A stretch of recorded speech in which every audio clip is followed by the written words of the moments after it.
नमस्कार दोस्तों, स्वागत है आपका हमारे चैनल BX एजुकेशन में। दोस्तों, आज हम आपको एक ऐसी कहानी से रूबरू कराएंगे जिसे आपने कभी नहीं सुना होगा। दोस्तों, हम बात कर रहे हैं दानवीर कर्ण के बारे में। दोस्तों, क्या आप जानते हैं कि दानवीर कर्ण की कितनी पत्नियां थी और कितने बच्चे थे, और दानवीर कर्ण के मरने के बाद उनकी पत्नी और बच्चे का क्या हुआ? आज हम आपको इस रहस्य के बारे में बताएंगे। दोस्तों, आपने अभी तक हमारे चैनल को लाइक और सब्सक्राइब नहीं किए होंगे तो प्लीज कर दीजिएगा।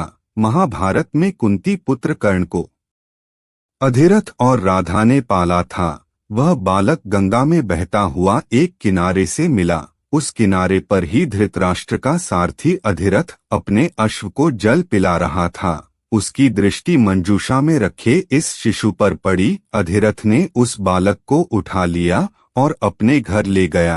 अधिरथ निसंतान था। अधिरथ की पत्नी का नाम राधा था। राधा ने उस बालक का अपने पुत्र के समान पालन किया।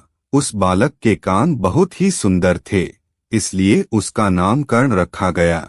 इस सूत दंपति ने ही कर्ण का पालन पोषण किया था, इसलिए कर्ण को सूतपुत्र कहा जाता था, तथा राधा ने उसे पाला था, इसलिए उसे राधे भी कहा जाता था।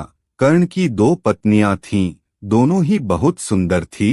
अंग देश के राजा कर्ण की पहली पत्नी का नाम वृषाली था। वृषाली से उसको वृषसेन, सुषेण, वृषकेत नामक 3 पुत्र मिले। वृषाली दुर्योधन के रथ के सारथी सत्यसेन की बहन थी। कहते हैं कि वृषाली ने कर्ण की मृत्यु के बाद उनकी चिता पर ही समाधि ले ली थी। वह बहुत चरित्रवान और पतिव्रता थी।